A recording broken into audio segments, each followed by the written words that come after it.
What's up, guys? Happy Monday. Hope you all enjoyed your weekend.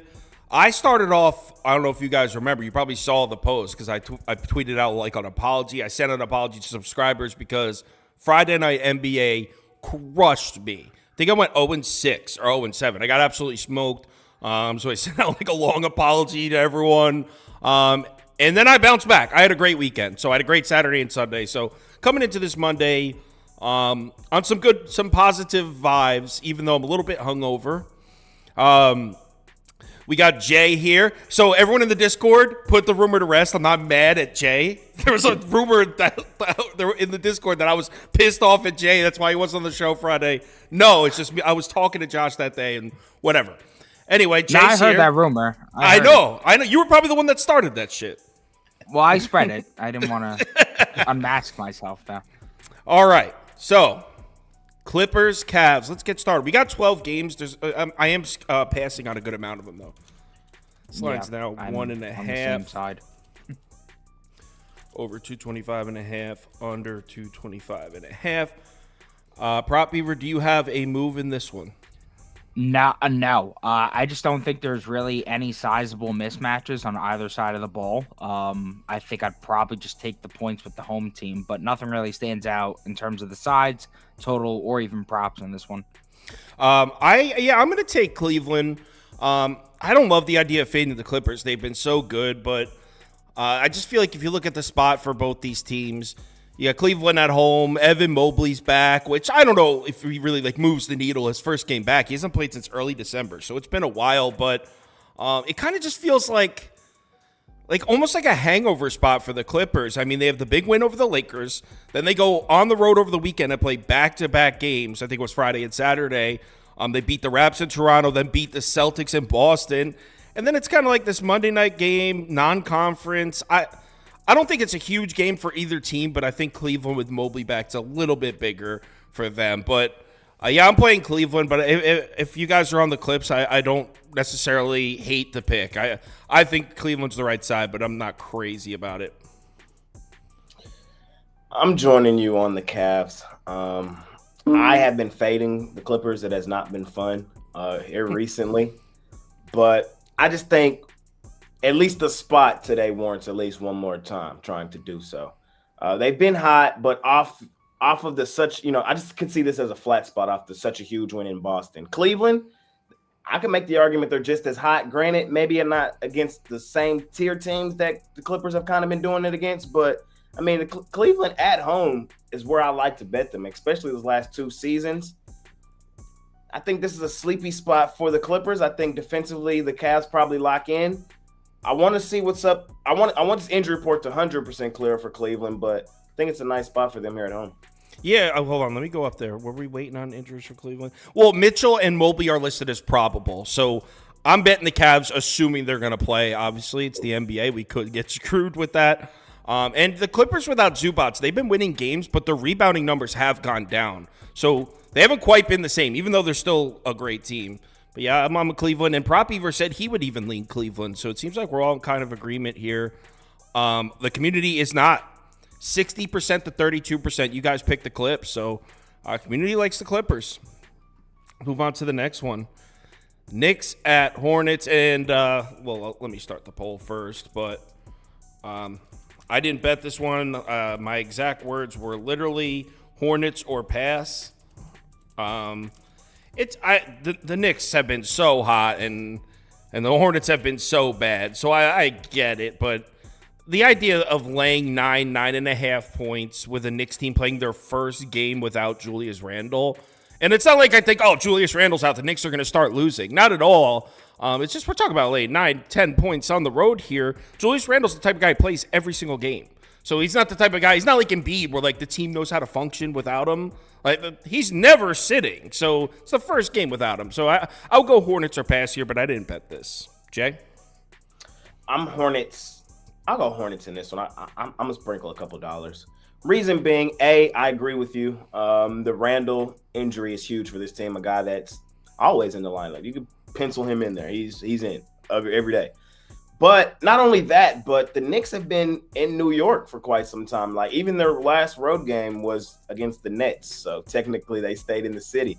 So that's like 5 straight games of being in New York. Just their first little road trip in quite some time. So yes, the Knicks are the better team. Yes, the Knicks are red high. Yes, I expect the Knicks to win the game. But I think the back door is probably open here for Charlotte to walk through it. I think 9.5 is a lot of points. I want them in my back pocket. I saw a prop beaver nodding when you said something. Do you agree with that? No, I was just like nodding in sync. I was like, because I'm typing up a write-up right now on Twitter, so I'm trying to balance here. Don't want to disrespect our guest, Jay. Well, I'm scrolling through the graphics you sent me, and I see you sent in a DiVincenzo graphic, so you do have a play here. Yes, I do have a play here. I'm a little annoyed because I think LaMelo Ball is going to sit out, and that obviously increases the chance of a blowout. But I mean, as you were saying, first game without Randall, I think 9.5 points is too much. I think this should be competitive. And I think a guy who's kind of in a position to shine without Randall is Dante DiVincenzo. He's had some varying minutes lately. I think he's only playing about 24 minutes per game over his last 10 games, but despite a little bit of a decrease in minutes during that span, he shot the ball 10 plus times his last 8 or 9 games, averaging 11.4 attempts in those games. And I think that's going to increase further without Randall. Obviously, he's seen a 5.8% usage bump without RJ, IQ, and Randall on the floor. And with 10 plus field goal attempts this year, he's 14-5, averaging 17.6 field goal points per game. And with 11 plus field goal attempts, he's 9-1 this season. So if he just gets one more field goal attempt than what he's been averaging these last 9 games, he has an ungodly hit rate to this. And now he's going to face a Hornets defense that's been horrendous against defending the three ball. They're allowing the third most threes over the last 10 games. Highly ideal for a guy like DiVincenzo who shoots 71% of his shots behind the arc. According to CourtsidePal.com, there's a site that does models for like different shooting stuff like that. They love him today. The Hornets allow the most points per game to his scoring style. And while he is 1-2 against them on the season, his only time he went to Charlotte, he had 25 points. DiVincenzo shoots 9% better overall and 8% better from 3 on the road. So I think he could repeat that effort from earlier this season in Charlotte. I think he could go off here. I got it at -105, but now it's at -120. Still think that's good. As long as we're getting that before that 15.5, I think there's value. DiVincenzo over 14.5. I like DiVincenzo. That's a lot of points for him, but I guess what you said, I mean, without Randall out there, someone's got to take those shots. So it could be DiVincenzo. Also, when you're shooting almost strictly 3 balls, it's like... Right. Yeah. All right. So let's hit end poll here. And it looks like our community is slightly leaning towards Charlotte, but I kind of feel like a lot of people are feeling the same way as we all did. Like, Jay said he might throw a few dollars. I don't think any of us are really confident in this game. It didn't even make my ticket. So let's go on to the next one, which is New Orleans at Boston. And I'm pissed that I couldn't find a bet in this game. I wanted to, man, I wish the Celtics beat the Clippers. If the Celtics beat the Clippers, I would be hammering New Orleans in this spot. But you got Boston coming off back-to-back home losses, and it's like, do you really expect them to, like, a third straight poor performance in front of their home crowd? It sucks because this is probably like one of the coolest games of the night, and I'm going to put Pelicans +9 on the screen for me, but this did not make my ticket. I'm wondering if these guys have an angle. I might tail one of them. I really don't feel too strongly about this game. Prop Beaver? Yeah, the angle that I was kind of looking at in this one, I didn't lock it in yet because I want to make sure that Porzingis is playing. I would look at Jonas Valanciunas under rebounds. The last 2 times he played the Celtics, they went kind of small, and he essentially got played off the court. He only had 21 and 23 minutes in those 2 games last year. That was with Larry Nance healthy. Larry Nance is healthy in this one. Cody Zeller's healthy in this one. And we've now seen Jonas Valanciunas play 26 or less minutes his last 9 of 10 games. In those 2 matchups against Boston last year, he had 4 and 4 rebounds. And if Kristaps is on the court, then he's going to have to go and defend him on the perimeter. That's going to take him away from the basket, and that's going to decrease his chance of grabbing boards. On top of that, he's been much less potent on the road. So if we go ahead and we slide his minutes down to about 26 or less, and then we put him on the road, he's gone under his last, I believe that's 5 and 9 games. Not a crazy hit rate, but we're getting plus money to that under. It's sharp, so that's where I think I would go there. Valanciunas under 8.5 rebounds. If Porzingis doesn't play, though, you probably have to back off, right? Yeah, probably. I mean, I will say I would have to go ahead and look at the game logs, but if he was playing like Al Horford last year with no Rob Williams, it's kind of the same thing. Horford Right. sags off to the side. I just like it because he's gone over 4 straight, and they're hanging that weird number, and we're getting plus money on the under. So yeah. All right, I feel that. Jay, are you going to Boston? Yeah, this one didn't officially make my ticket. This one's kind of similar to the Hornets game where, like you said, it's one of the best games on today. It's probably going to be on my TV, so I'm probably going to put a couple dollars on it, but nothing crazy. I'm on the Celtics. The reason I'm on the Celtics is the Pelicans, they're free falling. I don't like what I'm seeing from these boys right now. They played, when you just look at it, when they played the good teams recently, they've gotten smashed. They played Phoenix at home. They smashed them. Oklahoma City came into town, took them behind the woodshed. And then they finally went out on the road. And Milwaukee, who never really beats up on anybody, took them behind the woodshed as well, 141, 117. The first two are valid. The Milwaukee one, I think they deserve it. It was a back-to-back, and they had no Zion. But still not a great performance. True. And I'm with you. Behind the shed. Boston, they've only lost 2 home games all season, and they just so happen to be the last 2 home games they played. On the road, they look good. In between this little home thing they've been in, I think Boston, I've said it all season, is the best team in the NBA. And off that such an embarrassing loss, they have to bounce back. Like, they have to. At least I believe so. I wish the Celtics lost to the Clippers, because I would be like, this line probably be like 9.5, 10, and I would be hammering the Pelicans. But I'm sorry, with the Celtics beat the Clippers. Yeah. But the fact that those back-to-back home losses, like, I really just can't see the Celtics underperforming again at home. This is the way I would lean, but I don't like the game as far as the betting value goes. But like Jay said, it'll be on the TV. So maybe I'll put together a same-game parlay or something in the Discord with people. I don't know. So we got 54%, 37%. Community definitely leaning towards Boston. Next up is Utah at Brooklyn.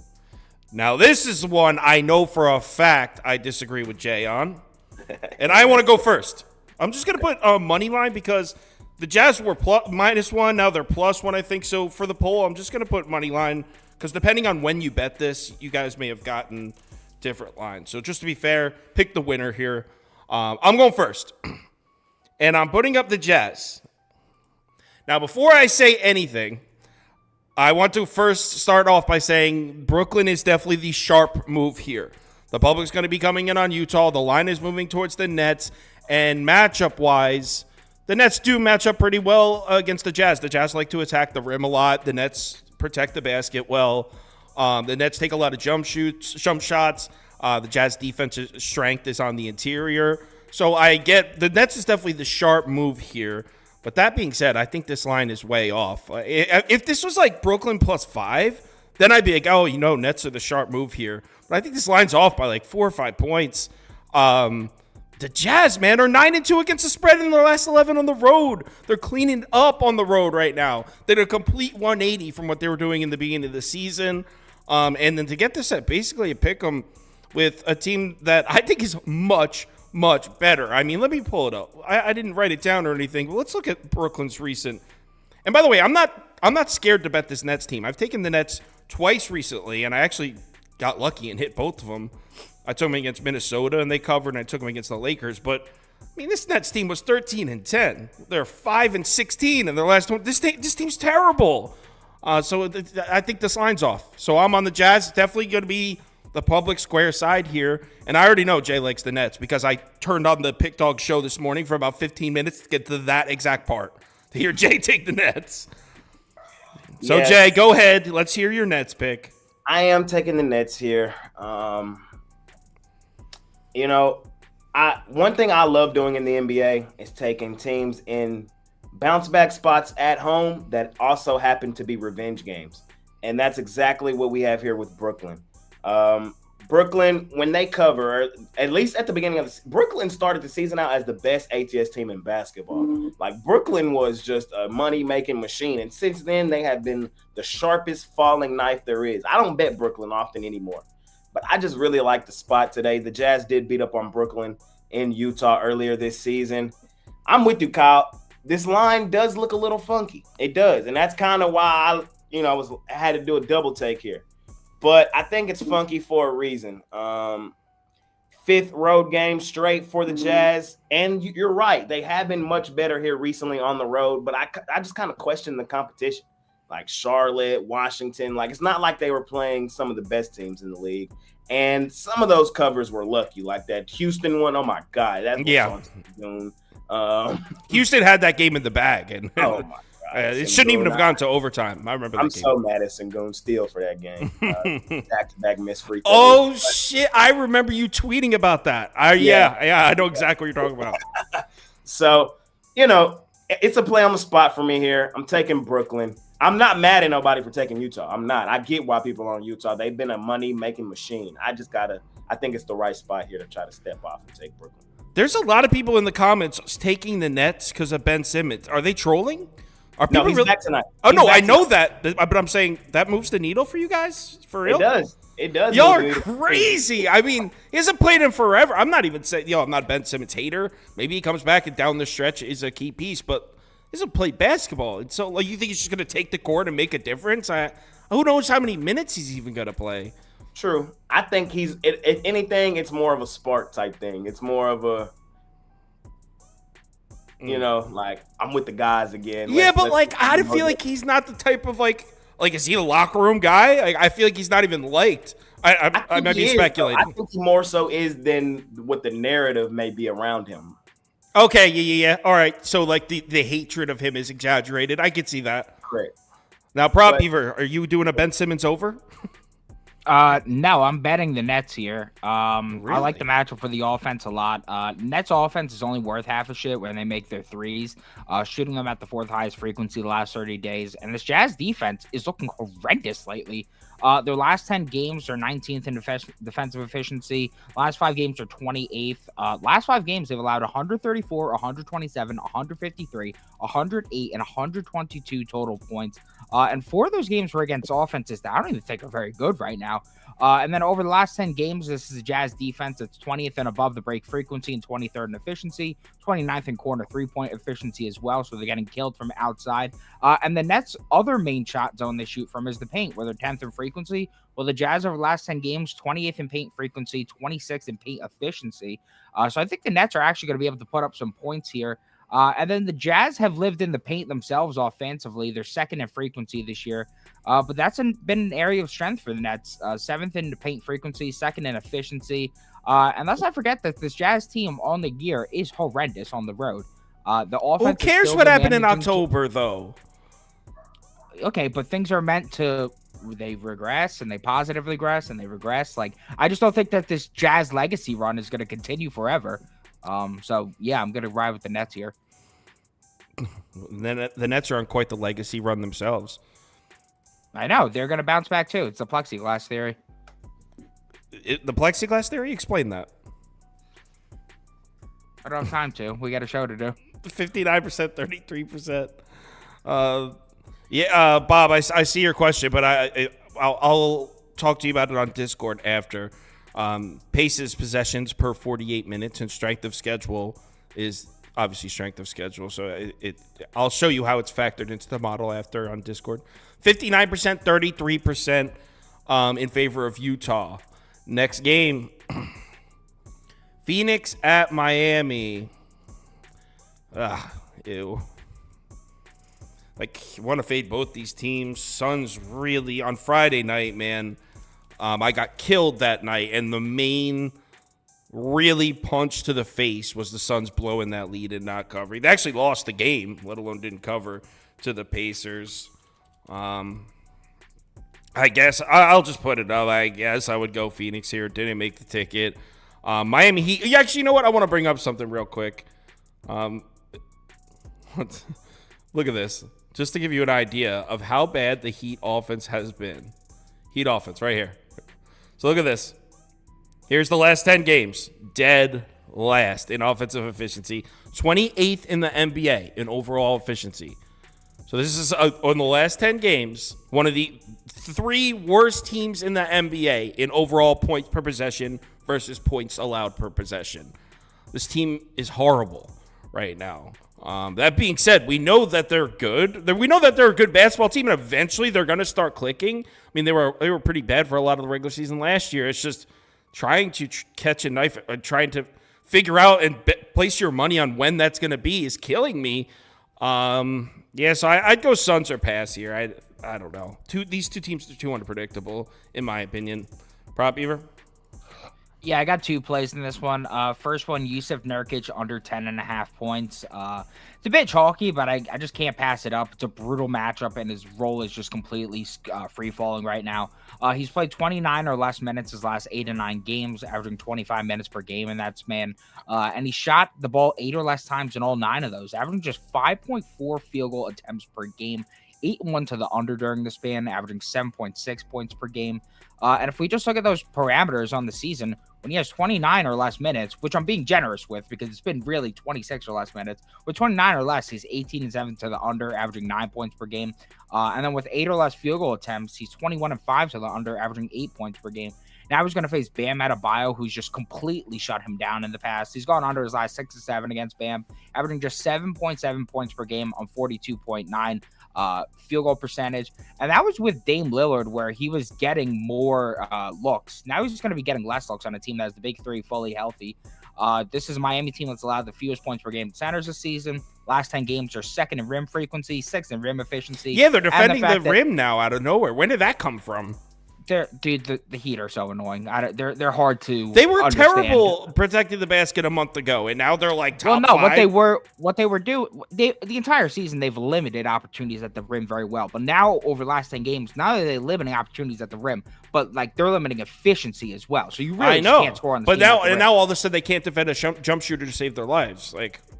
Yeah, but that's kind of what it was in the beginning of the season. Anyways, Nurkic coming off thumb sprain. He's going to play through it likely. Some of that uncomfortability could also lead to less efficiency, so I like that. And then this is a nice plus money one I had just posted literally while we were recording.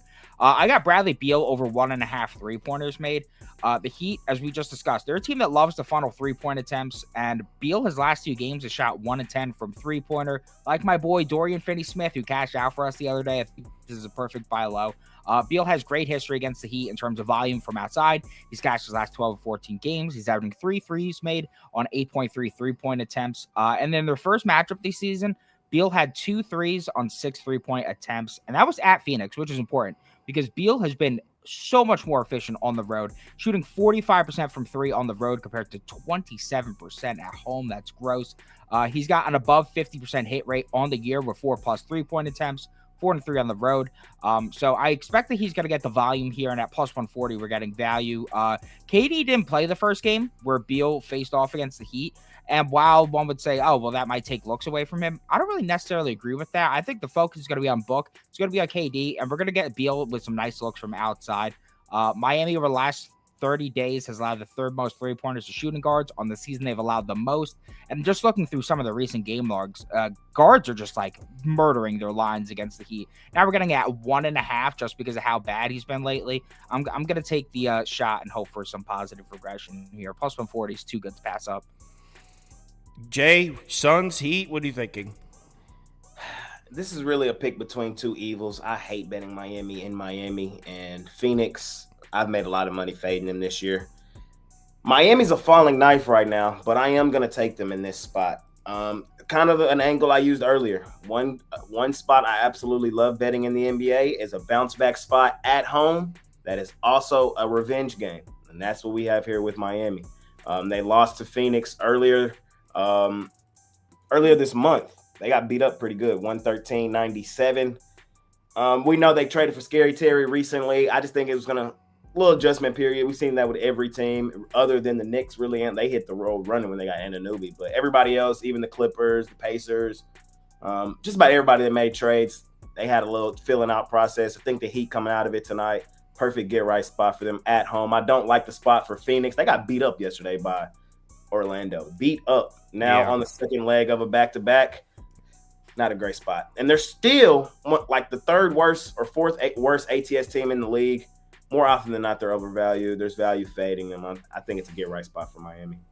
So someone asked, when Prop Beaver is giving player props, how can I tell if his prop is a lean, like, or a lock? I mean, his Twitter, he tweets out what his actual bets are. He also puts them in the Discord. There's the Beaver's Dam. He calls it so corny. Yeah. He calls his thread the Beaver Dam, and you can see. It's a dope name. Everybody loves it.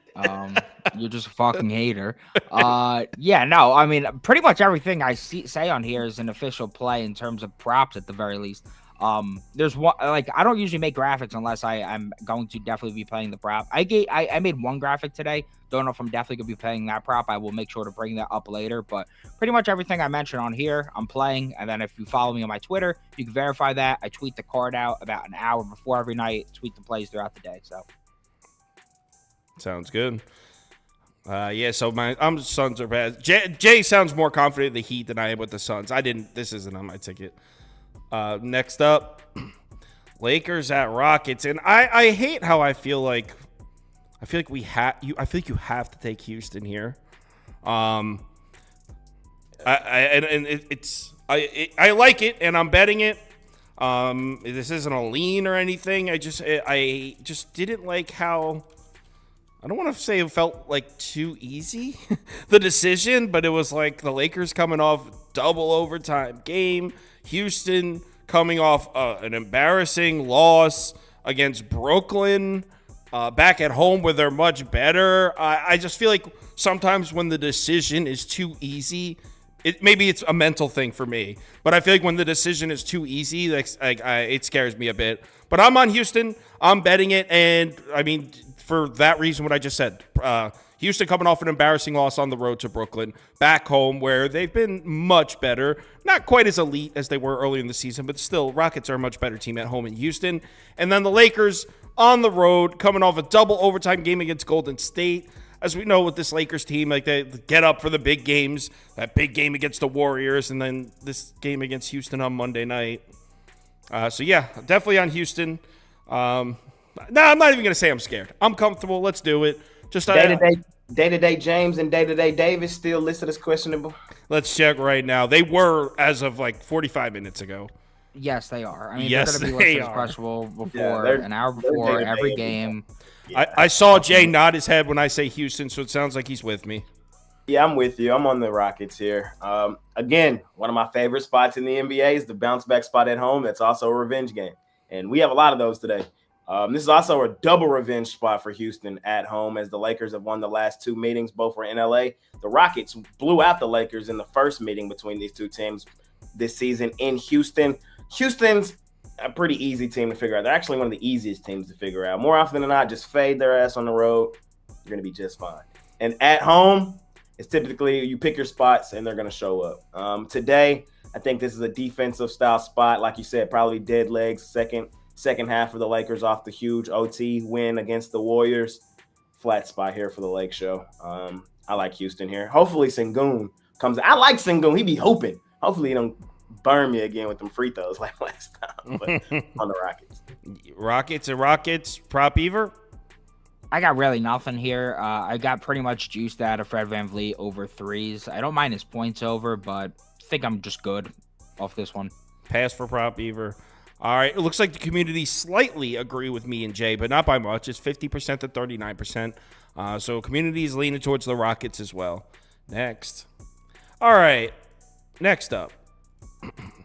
T-Wolves at Oklahoma City. And guys, when I say I was trying to get to Minnesota here, I really was. I really was trying to get there because I don't think Oklahoma City looks quite as good as their record shows recently. But I actually want to pull up a graphic real quick before we get started on this one.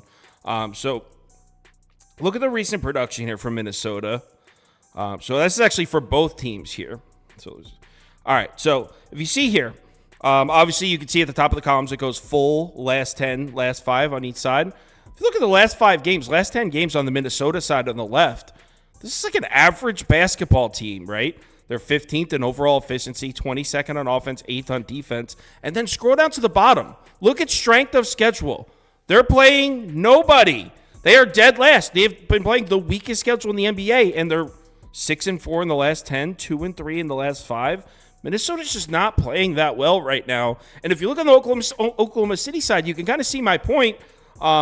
Look, just 21st in offensive efficiency in the last 5 games with the 29th strength of schedule. So they're winning, but Oklahoma City hasn't looked quite as dominant either. That's why I was like, give me an angle to fade OKC here, because I think they've been getting by playing some easy teams, but I couldn't find it. So so what I did was I split my money in half. I took the Thunder at -2.5, but I also I put a half unit on that, and I have a half unit on the under at 223, because both these teams like to attack the paint, and both these teams can defend the paint pretty well. So I'm putting Oklahoma City -2.5 on the screen, but I actually have that and the under. Jay, wow, Jay, Jay, Jay, you usually, I know you're a Thunder guy. Thunder buddies for life. Jesus Christ. I'm on the Oklahoma City here. Hey, they let me down in tremendous fashion yesterday. We got to talk about that, bro. To the Pistons, Thunder, really. But I had Pistons money line at +600. Oh, hey, that's why. Sunday afternoon games, just take the dog. Those games are weird. Yeah, you sharp like that. You are, my guy. You are. Hey, but I'm back on the Thunder today. I just think it was a look ahead to today. That's pretty much what I think it was. And sometimes it happens. Teams lose, they happen. But the Thunder, this game right here is for the number 1 seed in the Western Conference. The Thunder, I just think, are the better team. I do. They've been the number 1 ATS team in basketball all season. They've been undervalued, mainly is why they've been so good against the number. At home here tonight, we've seen them. They lead the season series 2-1 versus Minnesota. I think they match up quite well. We saw Anthony Edwards crying after the last game in Minnesota, saying he can't guard Shea because Shea has a superstar whistle. I think he continues to get the superstar whistle, especially at home tonight. Thunder buddies for life. I mean, I have no reason to really doubt him. Yeah, I'm with them, and trust me, when I say I was trying to get to Minnesota, I was searching, and I just couldn't find it. Just the numbers for Minnesota, I mean, they really need the All-Star break to come, because they're playing their worst basketball of the season right now. They really need the All-Star break to come. Oh, yeah, also, last 5, a loss to San Antonio, lost to Charlotte. They're not playing well. Yeah, and who are their wins? Washington? Like, they're not, you know what I mean? Like, there's nothing there. But anyway, Prop Beaver, do you agree with us, or are you doing a prop? I pretty much agree with you, and my prop is definitely backing that. I'm waiting for Mike Conley to be ruled in, because if he's ruled in, then I'm just going to lock in the number. I think he's going to get some volume. If not, I could get a higher number with this one. I'm going Anthony Edwards under 27.5 points. It sounds crazy, but it's a pure play on volume, and OKC, every time they face this guy, are so good at limiting his volume. Through 13 career matchups, and has hit 20-plus field goal attempts against them once. He's hit 28-plus points against them once, averaging just 16 field goal attempts and 19.8 points per game. And volume is king for Edwards, because as much as we love him, he's not really a very efficient shooter. With 22 or less field goal attempts this season, he's 20-10 to the under, averaging 22.8 points per game. With 22 or less field goal attempts on the road, he's gone under his last 10 to 12, averaging 17.3 points per game.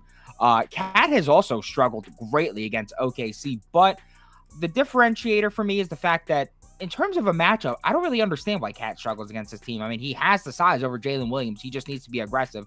There is nothing like that in terms of Ant. He's going to be getting the torture chamber on him all game long. He's going to be helping, on him. And then when he drives to the rim, Chat's going to be coming to the rim, helping to block. So I think that 27.5 points is a bit too high here. I think that Conley's going to get involved here. Usually what they do is they basically put the ball, they make Conley shoot the ball here. That's what this defense does. And then on top of that, I think Gobert could get some nice looks at the rack as well. So I just think that Ant is a bit overvalued here. Honestly, the Timberwolves as a whole, like if you just want to take their team total under, because Cat and this dude suck against OKC, then I think that's a fine bet too. The numbers are horrendous. So Anthony Edwards under 27.5 points. Yeah.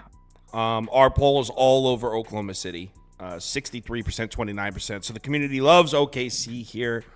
Something to keep in mind about the back-to-back. Yesterday was a day game. So, I mean, it's a little extra time. It still is a back-to-back, but... Yes, Shea didn't really play fourth quarter yesterday either. and Thunder are 5-2 ATS and 5-2 straight up this season with no rest. Yes, So, yeah. They're great on no rest. Yeah, they're a younger team, which is usually good with that. Next game is Sacramento at Memphis, and what the hell do you do with this? This game's a fucking joke, bro. Yeah, I'm like pissed off. I'm gonna pull it up just in case everyone's wondering, like, well, I don't get it. Why is it a joke? Just 1 second. I'm gonna go ahead. What I'm gonna pull up is the Memphis Grizzlies injury report. It's gonna make you kind of sick. Here we go. Let's bring it up. Grizzlies, and here it is. Look at the Memphis Grizzlies side here. Look at all those players out or doubtful. Wow. Who was the projected minutes here? Gilliard, David Roddy. Oh, Santi Aldama's healthy. He was out the other day, so they're getting someone back. Santi. Yeah, I mean, this is a straight pass for me. I am not laying 9.5 with the Kings. I don't even care if they're playing the Portland Sea Dogs in the G League. Like, no chance in hell I'm laying 9.5 points with the Kings. But this is a pass for me. Yeah. I had Luke Kennard over 3-pointers. He's out in earlier today. I know. Thank you. I was pumped on it, and then he got ruled out, which fucking sucks. Oh no, he's not playing. He's not playing. I'll make sure to tell people that. Vince Williams Jr. is also questionable. Mainly what I'm looking to see is that if Vince Williams Jr. gets ruled out, they're going to have 7 players in the rotation. Like, they're going to have to play minutes regardless if this is a blowout or not. I would probably look at, like, Jacob Gilliard over assists. He's been pretty good when he gets just because he has to play 30 minutes. Like, he can't not. Yeah. There's only 7 active players. Else to distribute on that team. I would look at Scottie Pippen Jr.'s assist overs. Maybe Gigi Jackson's points overs, just because like this Kings defense sucks, right? And now we're gonna get minutes pretty much locked in. They can't not get minutes. There might only be 7 active players on the roster. It's crazy. Precisely. So if I could just find some like Grizzlies players that are, I guess, underpriced due to how much usage and minutes I think they're gonna get, maybe I'd play that. But odds are the lines for that are gonna drop 10 minutes before tip. I'm not gonna have the patience, and I'm gonna be on to the next thing. So. Probably nothing here. Jay, tell me you're not betting this game. I'm not betting this game. Good. It's small lean for me towards Sacramento, but like you said, I don't trust this team. I just don't. No. So, yeah, no, it's a pass. Not to mention Memphis is playing well. They are playing decent. So, obviously, the community is leaning towards the Kings, but next. Wizards at Spurs, and this line's at 4 or 3.5. I saw out there, too. We'll run the poll at 4. Remember when you guys said the Spurs were going to be a playing team? I'm repping.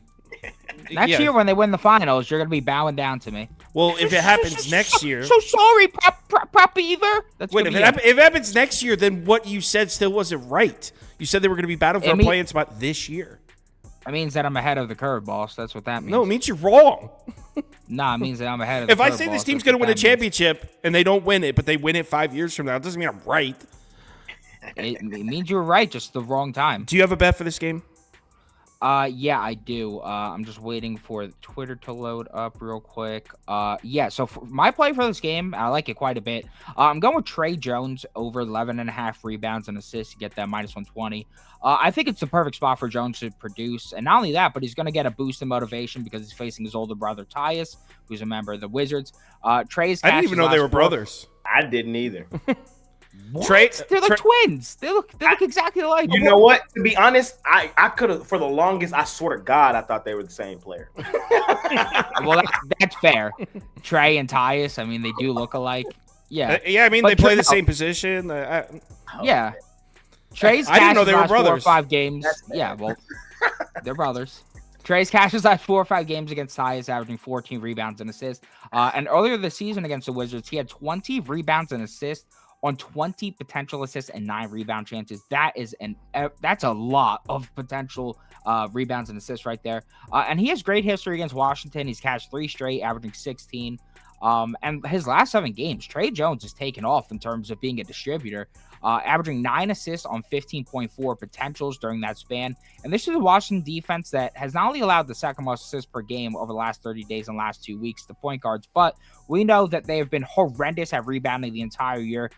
every single time frame, this is a defense that's like bottom 5 in offensive rebound rate, defensive rebound rate. We've recently seen guys like Cade Cunningham, Clarkson, George, Murray. I could go on for days, smash their lines against this Wizards team. And both teams are top 4 in pace, so should have plenty of opportunities there. The spread's at 4.5. The total's at 241.5. So I really like Trey Jones to get it done here today against his older bro. Show that bitch ass motherfucker up. For real. What? Jay, you're not betting the Spurs, are you? No, sir, I'm not. I'm taking the Wizards. Good shit. Me too. The reason I'm taking the Wizards is, I'm not overly in love with it, but here's the thing. I just think this is a classic 50-50 game. I can make the argument the Wizards win this basketball game, and I think there's value more often than not fading the Spurs. Both teams are 500 ATS. You have it right here. Spurs 23-23, Wizards 21-23-1, basically 50-50. Wizards, when they do hoop, it's mainly on the road, so they're in that situation here. 50-50 games, I like to attack the plus money or B, have the points in my back pocket. Classic game could go either way. Give me Wizards. Yo, that's crazy. You ready for what I wrote down here? Watch this. I wrote down this exact sentence. This game should be a coin flip, and I'd love to have 4 extra points in my pocket in a coin flip. I wrote this exact thing. Also, to add on to what Jay just said about the Wizards against the spread, they're 14-9-1 against the spread on the road this year. It's the 5th most profitable road team in the NBA. Talk about like the most sneaky road team ever. I wouldn't like if I wasn't looking at the internet this morning and you were like, name the top 5 most profitable road teams in the NBA. None of you would have guessed the Wizards, including me. Like I knew that they had a decent record on the road. I would have guessed they were around 500. 14-9-1 against the spread on the road this year. And I'm very, I guess surprised would be the right word. I'm surprised that so many people are just completely down to lay 4 points with the Spurs team right now. What? They don't look quite as bad as they did in November. I'll give you that. But still, this is a bottom 3 or 4 team in the NBA. Along with the Wizards, I'll give you that. But there's not a 4-point gap between these teams, especially a Wizards team that does some things well. They can force turnovers. They can push the tempo in transition. They attack the rim, and the Spurs protecting the basket. They have Wemby who can do it. No one else that can. I think the Wizards win this game, and +4 I think is great value. So, yeah, I'm on Washington here. 50%, 33%. So someone goes, Sauce is intimidating Jay into betting like him. He went first, dude. He went first. I've come. This is my 3rd time covering these games today. My stance is solid. He's probably gone through 50%, 33% in favor of the Spurs. Next, I didn't know who these guys had before I came on today. Exactly. All right. Oh, it's Dallas Mavericks time. Now, I haven't tuned in to see you talk about the Mavericks, but I was imagining it's a depressing scene over there.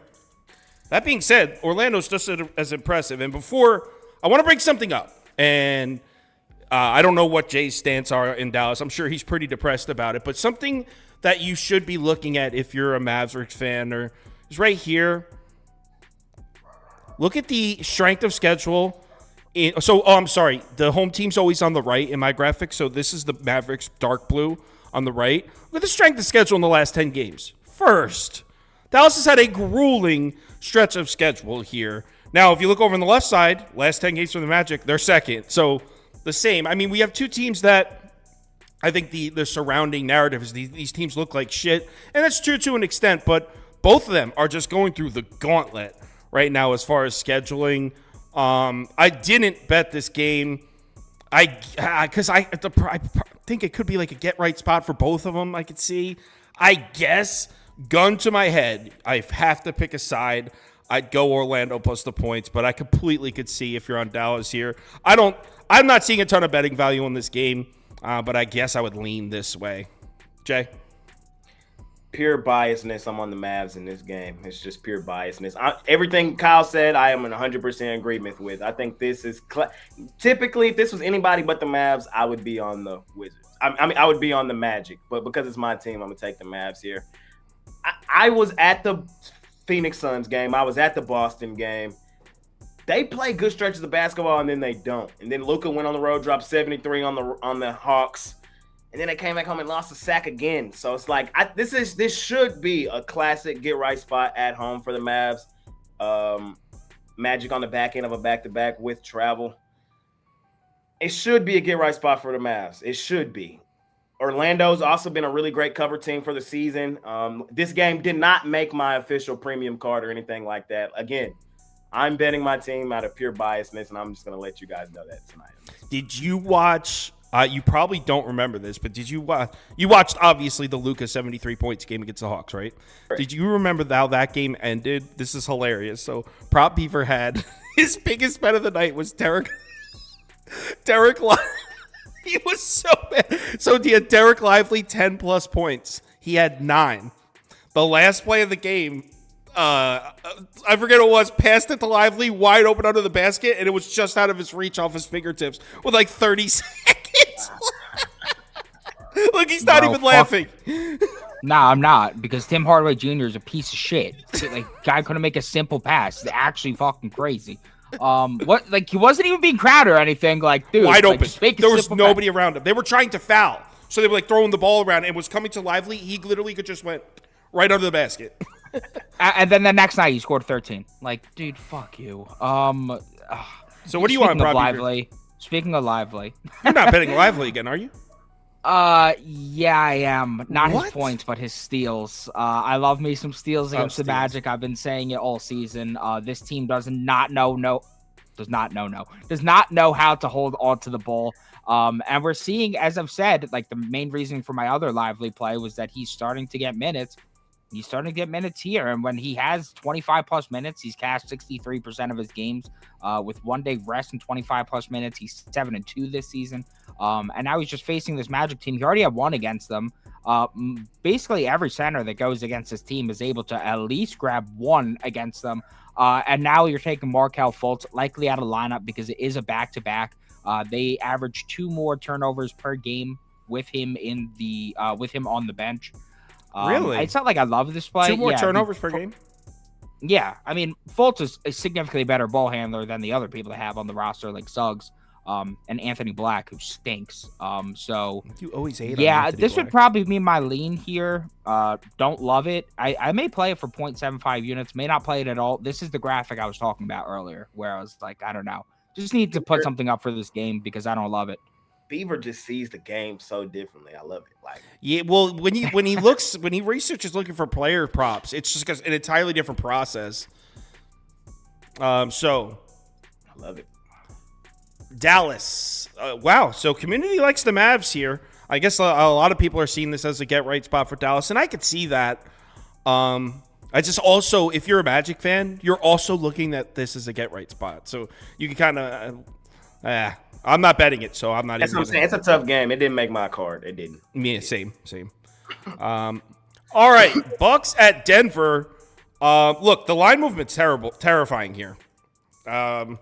Clearly, there's some pros out there, some sharps out there that are coming in strong on the Bucks. Look, I know that the Nuggets didn't look. I had Nuggets minus 5.5, and I was able to cash against the Sixers because I got me and you both, Kyle. Oh my goodness, what a sweat. Yeah. And I know that they didn't look great in that game, but I think partially there was a motivation issue with Embiid ruled out, and I don't think they were all fired up for the game, and then it was ruled out that Embiid's not playing, and I think they were all like, well, this is dumb. And then you got the Sixers' second unit. Well, not necessarily their second unit, but you got guys that aren't superstars on the Sixers getting minutes. Like all of a sudden Pat Beverly gets to take 18, 20 shots. You know, he wants there a lot more motivation on the Sixers side in that instance. So I'm not going to read anything into that. I don't see any reason not to take the Nuggets here at home. I actually got this at minus 3.5 because I posted the ticket about an hour and a half ago and there was a minus 3.5 open. Let's see if there's still a 3.5. As I'm looking at this now, 1 second, sorry. Yeah, there's still a 3.5 open on BetMGM at minus 115, and that's exactly what I got. I got 3.5 minus 115. It's the Nuggets at home against a Bucks team that doesn't play any defense. I'm not overthinking it. Nuggets. Jay? Nuggets. Chicken nuggets at the crib. I love them. Defending champs. I gotta be here. Milwaukee. First off, both teams have been pretty bad against the number this season. Mainly because they're just overvalued most spots. Tonight is the first night for Doc Rivers to be coaching the Milwaukee Bucks, so there's kind of that angle. I don't really put too much stock into that, me personally. The problem with Milwaukee, and another reason why they're so bad against the number, is defensively they've been pretty bad in certain stretches of the game. And I don't see that changing tonight. I just think in Denver, up in that elevation, a real home court advantage, Jokic gets busy on these boys and they pull the win out. And 4, that's kind of in that late game fouling realm to where, like, if they're going to win, they should cover by 4. You know what I mean? So give me Nuggets here. They go stupid, dummy, crazy at the crib. 4 is like the cutoff. If you look at the frequency chart for the NFL, it's like 3, 7, 4, 6. For the NBA, the hot spots are 4 to 9. So like when you get that 3.5, 4 and start getting up, that's when you start crossing over key numbers. But like Jay said, the fouling at the end of the game, 4 is like that threshold before you start getting to the key numbers. So at -4, it's definitely because if I was handicapping this game to set a line, I'd probably have it like Denver -6.5, 7. So the line definitely looks a little bit like a layup to me, but it is Milwaukee. It is Giannis, like possible MVP. Like we get it. But still, I think the line feels a little off. And look at the poll, 72% on Denver. So like everyone's coming in on the Nuggets at this number. I'm not going to let it scare me off, even though the line dropped from 4.5 to 4. It's terrifying. Not going to get scared though. I'm sticking with Denver. Prop Beaver? Yeah, I'm going with Brook Lopez over 11.5 points here. I really like the matchup for him. Watching the previous matchups against Jokic, it was pretty clear that they just like completely disregarded him defensively. They gave him tons of wide open shots, and as a result, he's gotten some good volume. Last 5 against Jokic, he's gotten 10, 11, 10, 8, and 9 field goal attempts. Now add Lillard to their concerns, and I really see that continuing here, getting some great looks. With the big 3 for Milwaukee active on the road and 8+ field goal attempts, he's cashed his last 9 to 12 games, averaging 15. And I'm expecting a competitive game here. Lopez has played 34+ minutes his last 7 to 8. With 34+ minutes, he's 8-4 this season with the big 3, averaging 14.3. And Denver has really struggled against the centers lately. I mean, Jokic's kind of getting bodied out there. They've allowed the second most points per game and most 3-pointers made over the last 30 days, which is music to my ears, because what does Brook Lopez do? He's 82nd in percentile in 3-point frequency amongst bigs. 46% of his shots come out there. We've recently seen Paulie Reed with 30, Turner with 22, Gafford's bum ass with 15. These are all centers against the Nuggets you're reading? Yeah. And B with 41, Joe Val with 17, Collins with 15, Durant with 20. I mean, these guys are like bodying their number. And he's managed to go over 3 straight against Jokic, despite shooting just 3 of 10 from 3-point. So imagine if he's making those shots. I think he gets 12 here. I think he go over 12.5 here as well. So what about because based on what you said, my brain went to Lopez like 3+ 3-pointers made at like a big plus. Yeah, I remember. He did go off last game. I thought he 24. I was just while Prop Beaver was talking, I pulled it up. Yeah. He scored 24 on New Orleans. And Prop Beaver's right. I'm looking at the games where he plays like 34, 35 minutes or more, and he's usually going over this number. But based on what you just said, because I could see that out of Jokic, you'll see that as star centers. Like he's not running out there to close out on 25 footers. Like he doesn't give a rat's ass, bro. You don't even want him to. You don't even want your star center doing that if you're like the coach. So yeah. As I said, the poll 74% to 20%. So we all love the Nuggets here. It's definitely a little bit scary, but sticking with Denver. Last game, Philly, Portland, and let me check. Line went up after the Embiid news, huh? I made the graphics I think before the news. Oh, okay. So let's see. Embiid is out. Harris and Maxey still questionable.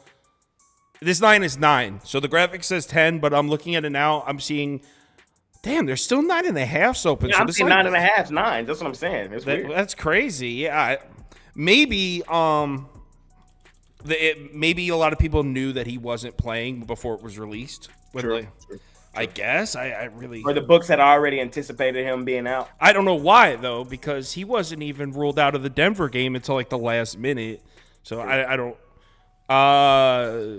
Portland on a back-to-back. Last night came down to the wire, too. I live bet the Blazers plus 8.5. This is how hot I was this weekend. I drunk with my friends, live bet the Blazers plus 8.5 without even looking at it, covered by the hook. Like, I couldn't miss. Everything. But yeah, they played a game down to the wire last night. I guess Philly coming off a loss. I guess I would go here, but I'm assuming Jay's trying to pass on this as well. He's probably waiting for injury news. I'll put this up. I want to take the Blazers on the back-to-back, but I don't. Philly minus 9.5 for pass.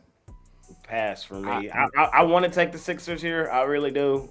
But I need to know what's up with my guy Maxey. Need to know what's up with Harris. Right.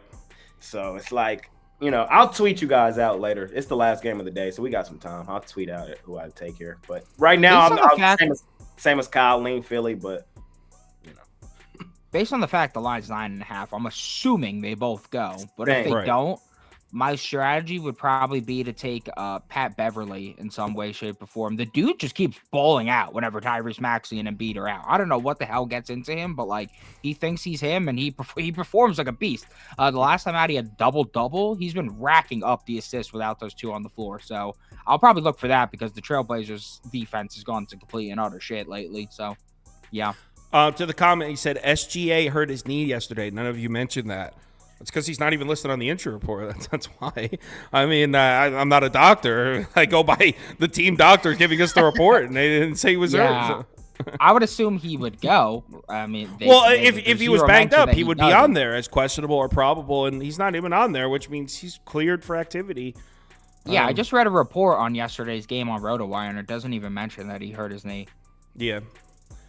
So 44%, 42% picked Blazers, but like, who cares? Because I feel like everyone's probably feeling the same. Like, who's playing in the game, then we'll make a decision.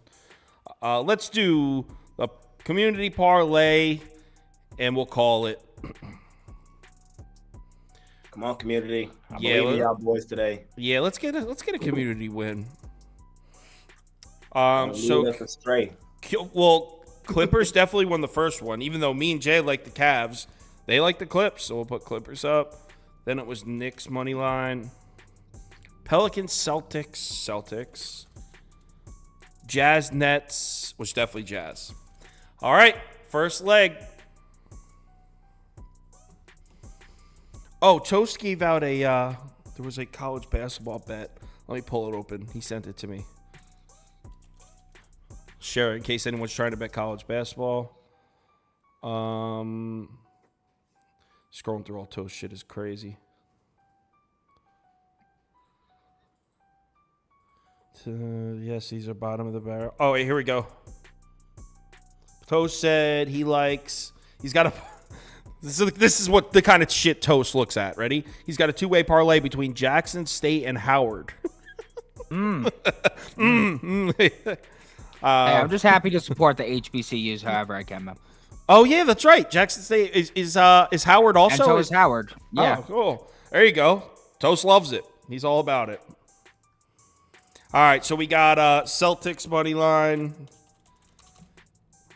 Let's keep it moving. Next up, Suns Heat. Wow, that's down to 2.5 now while we're recording this. They like the Suns.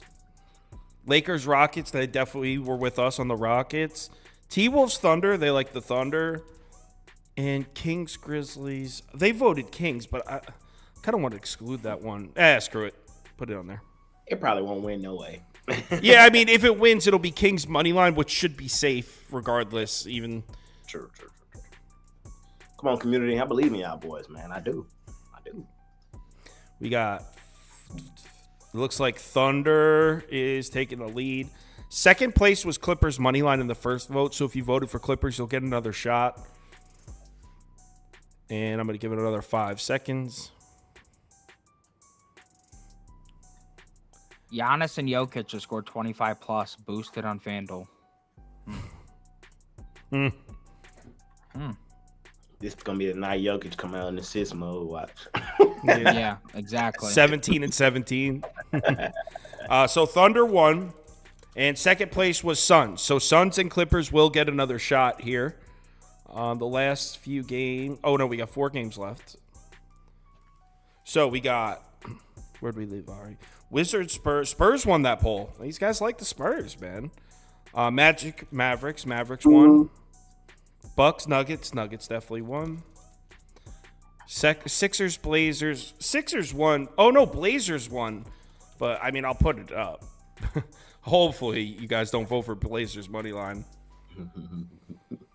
But you know what? If you took Blazers money line now and then by some miracle, Maxey and Toby Harris are ruled out, probably sitting on a shitload of value. I mean, they could still lose, though. Wow. Okay, so everyone's voting Nuggets here. Holy shit. 70% of the votes on the community parlay is for Nuggets. All right, so we can just end that poll now. It's Nuggets.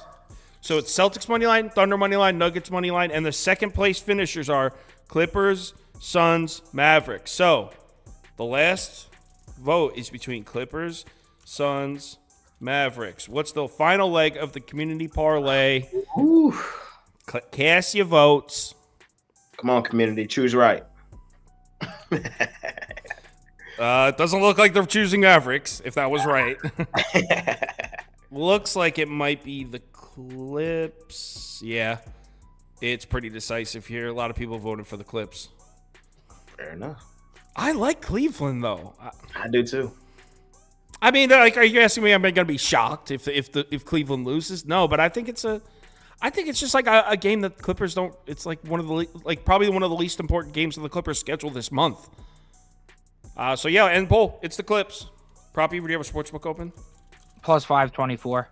Plus 524. So here's the community parlay: Celtics, Thunder, Nuggets, Clippers, 4-leg plus 524. Let's get it. Jay, thanks for joining. Everyone, thanks for watching. Let's have ourselves a great night. Remember to bet responsibly, and see y'all tomorrow. Later. Peace. Oh, man, I need to hide